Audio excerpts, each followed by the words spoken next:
છોટાઉદેપુર જિલ્લાના સુસ્કાલ ગામે રેતીના સ્ટોકમાં સ્ટોક માલિકની ગંભીર બેદરકારી સામે આવી છે।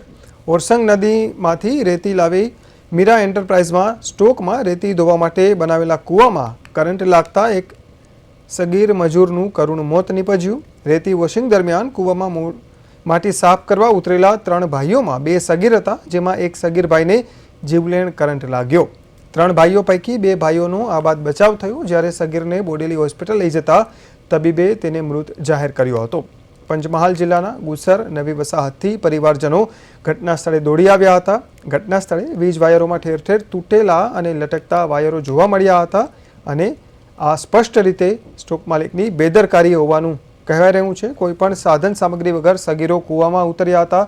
કોઈપણ સેફટીના સાધનો વગર તેઓ કૂવામાં ઉતર્યા હતા। એક તરફ બાળમજૂરી, બીજી તરફ સ્ટોક માલિકની આ ગંભીર બેદરકારી સામે આવી। દીકરાનું મોત થતાં પરિવારજનોએ યોગ્ય વળતરની માંગ કરી છે અને આ જે માલિક છે તેની સામે પણ કાયદેસર કાર્યવાહીની માંગ કરી છે।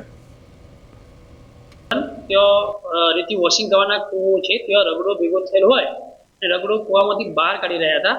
તે દરમિયાન ત્યાં અચાનક કરંટ પાણીમાં કરંટ આવી ગયો, જેમાં ગોવિંદભાઈ મોતીભાઈ પલાસનું મૃત્યુ થયું છે અને બીજા બંને દિલીપભાઈ મોતીભાઈ પલાસ અને છત્રભાઈ કરંટની અસર થતો એ જે 5-6 ફૂટ કૂવો છે તેમાંથી બહાર નીકળી ગયેલ અને પછી ગોવિંદભાઈ મોતીભાઈ પલાસ તાત્કાલિક હોસ્પિટલ નીલકંઠ હોસ્પિટલમાં લઈ જતો ત્યાં મૃત્યુ જાહેર કરવામાં આવ્યા હતા, જેની અકસ્માત ડેથ મૃત્યુ પાવીજિત પોલીસ સ્ટેશનમાં દાખલ કરેલ છે। બહાર રગડો નીકળતા હતા 3 ભાઈ। અમે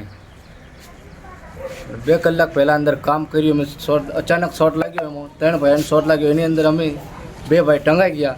પેલો અચાનક પાણીની અંદર પડ્યો એનો તાત્કાલિક ફટ અંદરથી જીવ નીકળી ગયો।